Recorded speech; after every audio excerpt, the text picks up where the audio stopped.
आता आपल्या आवडत्या मालिकेचे संपूर्ण भाग मालिका प्रसारित झाल्यानंतर लगेचच पाहू शकता फक्त सन नेक्स्ट वर. भारतातील प्रेक्षकांसाठी मोफत सेवा. अजून 24 तास श्रेयसला अंडर ऑब्झर्वेशन ठेवणार, पण याची काळजी करण्यासारखं काही नाहीये. म्हणजे 24 तास जीवाला घोर. तेव्हा माझ्या श्रेयसला लवकरात लवकर शुद्धीवर आण, त्याला सुखरूप ठेव. आजी, अगं आजी रडू नकोस.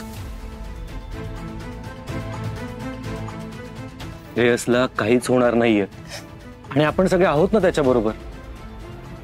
तू शांत.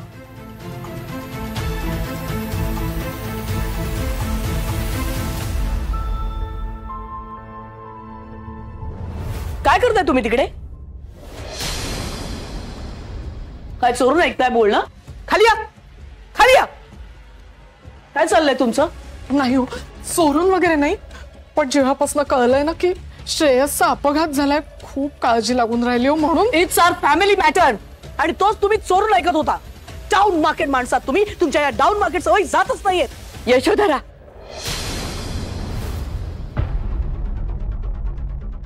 आवाज कमी कर. तू थांब ग जरा. मी काय बोलले ते कळलं नाही का तुला? अगं घरात परिस्थिती काय आहे, प्रसंग काय आहे आणि तुझं काय चाललंय हे. आई तू ना मध्ये बोलू नकोस. खरं सांगते, तुझ्यामुळेच होतं हे सगळं. या या या या बेघर लोकांना तू डोक्यावर चढवून ठेवलंयस. काय ते सुरू केलं तूच मध्ये? म्हणे गुरुजींनी सांगितले ही फालतू माणसं या घरात आली आहेत तर या घरात सगळं शुभ घडणार आहे, कुठलंही संकट येणार नाही. आज काय घडलंय? अगं ह्यांच्यामुळे तर श्रेयसवर संकट आलंय. खबरदार, खबरदार त्यांना एका शब्दाने बोललीच तर. आई बापांची कर्म मुलांना भोवतात ना, तीही अशी. आई आई काय, आई काय? मी तर म्हणते यांच्यामुळेच आपल्यावरचं अरिष्ट टळलंय, याचा विचार कर. गुरुजींचं भविष्य कधीच खोटं ठरत नाही ग. त्यांना दोष देण्यापेक्षा आपली कर्म सुधार. अजूनही वेळ गेलेली नाहीये.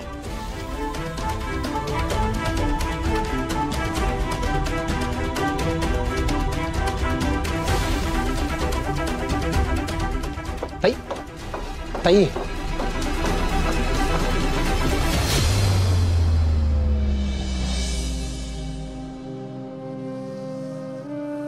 ताई,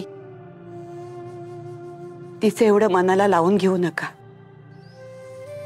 पोटच्या गोळ्याला जरा जरी खर्चटलं तरी आईची अवस्था काय होते हे तुम्हाला माहिती असेलच. तिच्या तोंडून काही बरं वाईट निघालं असेल तर तिच्या वतीने मी तुमची माफी मागते. आजी नका ना असं म्हणू. पाहिजे तर मी तुमची माफी मागते हो. मला त्यांची अवस्था समजूच शकते हो. मला नाही वाईट वाटलं, पण आजी मी खरंच काळजी नका करू.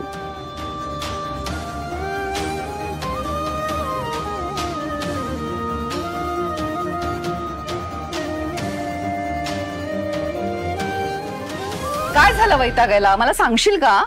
अगं काही नाही, आज श्रावणीचा बर्थडे होता आणि तो मी सेलिब्रेट करायसाठी प्लॅन केला होता. व्हॉट? श्रावणीचा बर्थडे? अगं हो, ऍक्च्युली काय झालं ना,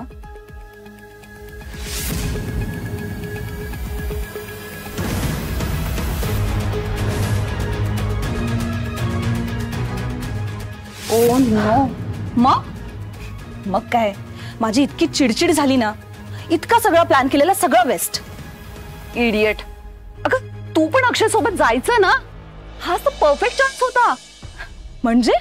अगं शनू बेबी, त्याचा भाऊ हॉस्पिटलमध्ये ऍडमिट असताना तू जर तिथे गेली असती तर त्याला तुझा आधार वाटला असता आणि सगळ्यात महत्वाचं म्हणजे तो तुझ्या जवळ आला असता. कळतंय का?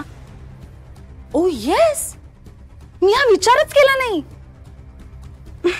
मस्त प्रॉब्लेम आहे. बट एनिवेज, अजूनही वेळ गेलेली नाहीये. तू एक काम कर, उद्या सकाळी जा आणि जाताना फ्रुट्स घेऊन जा आणि सगळ्यांसाठी कॉफी पण घेऊन जा. मस्त छान इम्प्रेशन पडेल.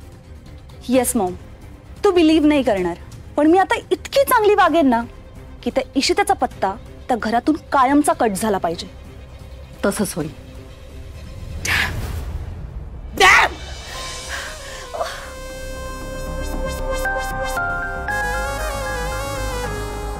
यांच्यामुळे आमच्या श्रेयसवरचं संकट टळलं. माय पोट. अरे यांच्यामुळे, यांच्या मुलीमुळे तर श्रेयसवर संकट आलं. ती आराध्या आमच्या आयुष्यात आली, श्रेयसच्या आयुष्यात आली, तेव्हापासून सगळं. पण आमची आई सगळ्यांसमोर आम्हालाच बोलते, आमचा अपमान करते. अरे त्या बाईची लायकी तरी एक आमच्या समोर उभं राहण्याची. ताई ताई तू शांत हो बरं. ताई ताई योग्य वेळ आली ना, आपण त्यांना दाखवून देऊ. आता तू शांत हो. अरे कशी शांत हो सांग ना संजय, कशी शांत हो? आज दुसऱ्यांदा आम्हाला गिल्टी वाटते. आमच्यामुळे श्रेयसला त्रास झालाय रे.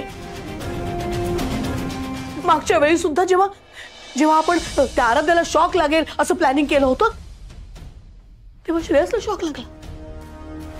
आता सुद्धा जर आम्ही त्याला आराध्याच्या मागे पाठवलं नसतं तर कदाचित हा ऍक्सिडेंट झालाच नसता. तुमच्यामुळे आमच्या श्रेयसला त्रास होतोय. ती आराध्या बोलते ना, ते अगदी बरोबर आहे. कदाचित आम्ही श्रेयसचा विचार करतच नाही. कदाचित ती आराध्याच आमच्या डोक्यात भिरभिरते ना, म्हणून आमच्या लक्षातच येत नाही गोष्टी. आमचं चुकलं संजय, आमचं चुकलं खरंच. आणि शेवटची चूक संजय, शेवटची. यापुढे आम्ही जे काही करू तेव्हा अगदी डोळ्यात तेल घालून ही काळजी घेऊ की आमच्या श्रेयसला काही होणार नाही, त्याला कुठलाही त्रास होणार नाही. ताई तू काही काळजी करू नको. मी स्वतः लक्ष घालीन आणि अशी चूक पुन्हा होणार नाही याची मी काळजी करेन.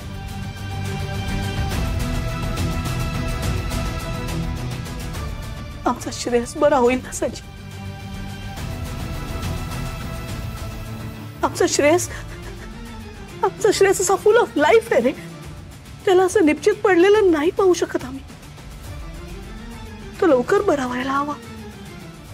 श्रेयस आमचा जीव की प्राण आहे, त्याला असं नाही बघू शकत. खरं तर आता त्याची जी अवस्था आहे ना, ती त्या आराध्याची व्हायला पाहिजे होती. त्या आराध्यासाठी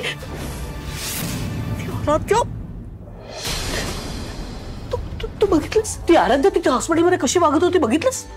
असं दाखवत होती जणू श्रेयसची काळजी फक्त तिलाच आहे, श्रेयसवर फक्त तिचंच प्रेम आहे. सगळं शो ऑफ. लोकांची सहानुभूती मिळवण्यासाठी सगळी नाटकं आहेत तिची. तिला काय वाटतं तिची नाटकं आम्हाला कळत नाहीत? ताई त्याचं टेन्शन तू घेऊ नकोस, कारण श्रेयसने आराध्या आणि निखिलला एकत्र पाहिले. श्रेयस शुद्धीवर आला की त्याला सगळं आठवेल. आराध्याने आपली फसवणूक केली याची जाणीव होईल आणि श्रेयस आराध्याला स्वतः या घराच्या बाहेर काढेल. आय नो तो ते करेलच ऑफकोर्स.